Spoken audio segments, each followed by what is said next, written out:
We're just south of St. Louis on an exit off of I-44. There used to be a Cowboy muffler man here for quite a few years at the Croft trailer. Cowboy's back here on the lot, and we are going to go find him. He's back there somewhere. They said he was in the back part. I don't know if this is Croft. Oh, I'll be right back.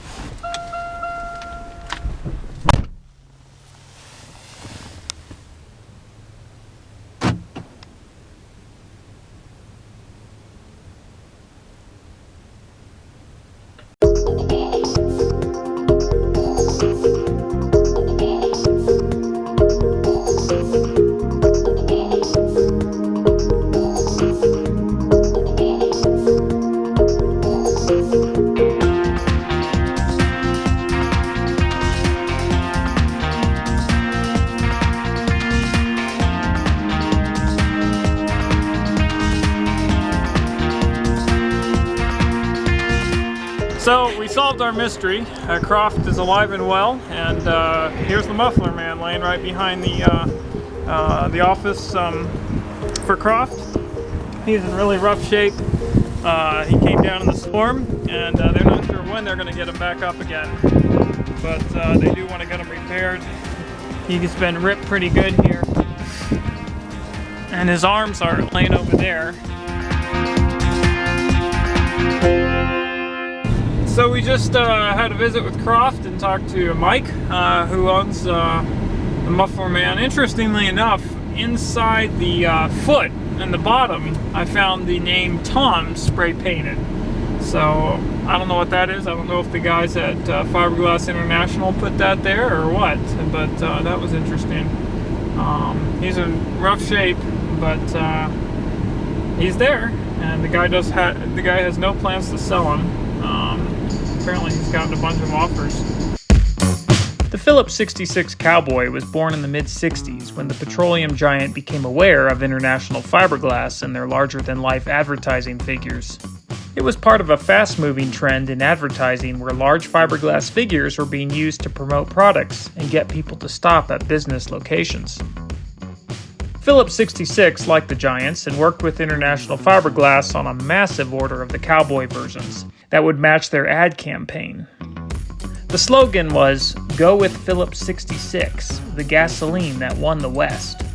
Ads came out nationwide featuring images of the Cowboys along with some snappy copy that talked about Phillips' down-home hospitality and service, as well as their gasoline performance. The ads claimed you could get more gallop per gallon.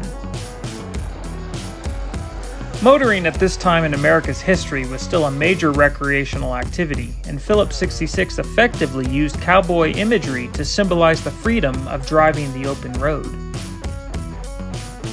In addition to the print, giant fiberglass cowboys started rolling out of Southern California in 1966 and making their way all across the country. Individual stations could be a part of a program where a giant would arrive on a trailer and spend a week or two at their station, or they could purchase one outright and keep it permanently. The Giants could be ordered with black or white hats, and there was also an optional six-shooter in a holster and a belt that could be purchased. Today, these optional sidearms are extremely rare and hard to find, and very few remaining cowboys still have them. It wasn't long before the Cowboys were at dozens of stations, and newspaper ads appeared nationwide advertising the arrival of the Giants at the local stations and inviting locals to stop by for prizes and giveaways and to enjoy the massive Cowboys.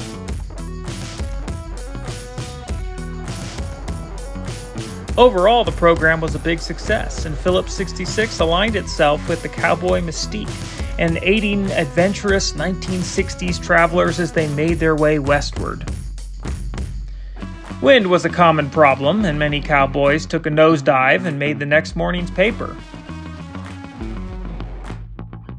By the early 70s, Phillips 66 discarded the program and moved on to other things. By that time, many of the statues were getting old and damaged and were simply discarded. Others had been purchased by local stations and were kept or removed and stored at the family farm.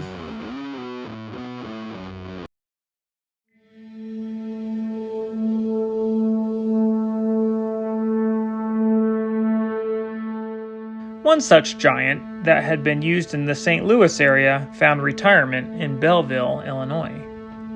After possibly working for Phillips 66, this particular cowboy was obtained by a Belleville man named Leon DeMond in the early 70s.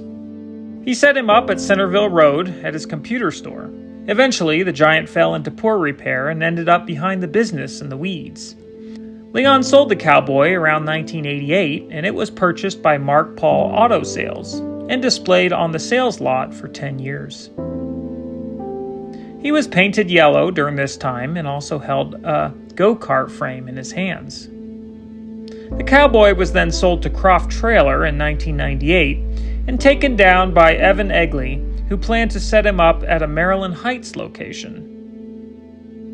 However, his time there was either very short or non-existent, and he ended up on the roof of Croft Trailer in Valley Park. I first laid eyes on the giant in 2011, and I visited him a few times over the years, till I was eventually able to talk the owners into selling him to me on October 20, 2016. We loaded up the scattered pieces and hauled him the 2 hours to our restoration shop and added him to our growing to-do list. Alright, here we are at American Giants. This yard is filling up fast. We currently have a Texaco Big Friend here. We have Phillips 66 Cowboy, and right here, and that's him behind me in the far ground. In the foreground here we have a Bunyan, all on the restore list. We're going to hit the Bunyan first.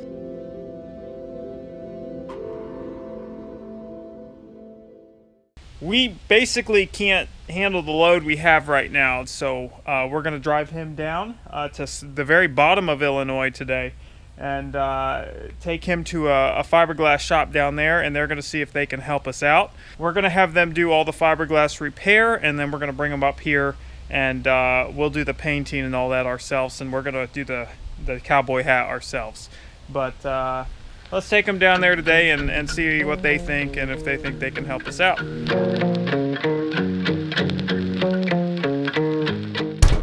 All right, we've just got to Dave's, and we've looked him over, and he's up for the challenge. So we're gonna unload him here and leave him here for the next few months. See what happens.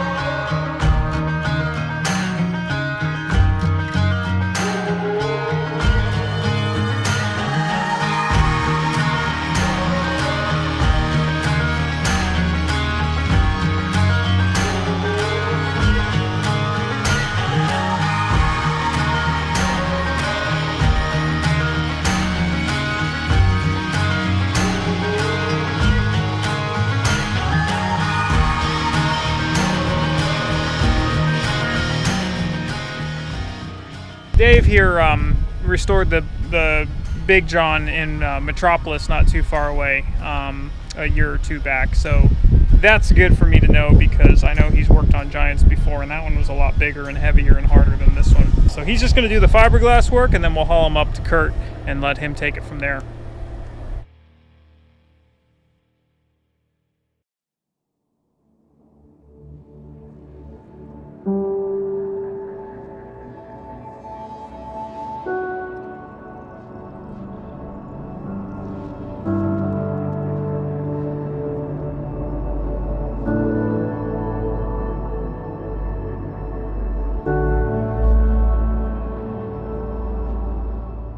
Today, the cowboy awaits his turn at restoration at our shop.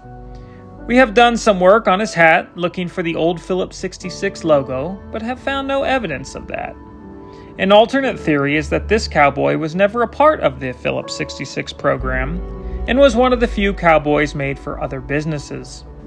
However, we have decided to restore him as a Phillips 66 cowboy, and we hope to start restoration on him in 2025.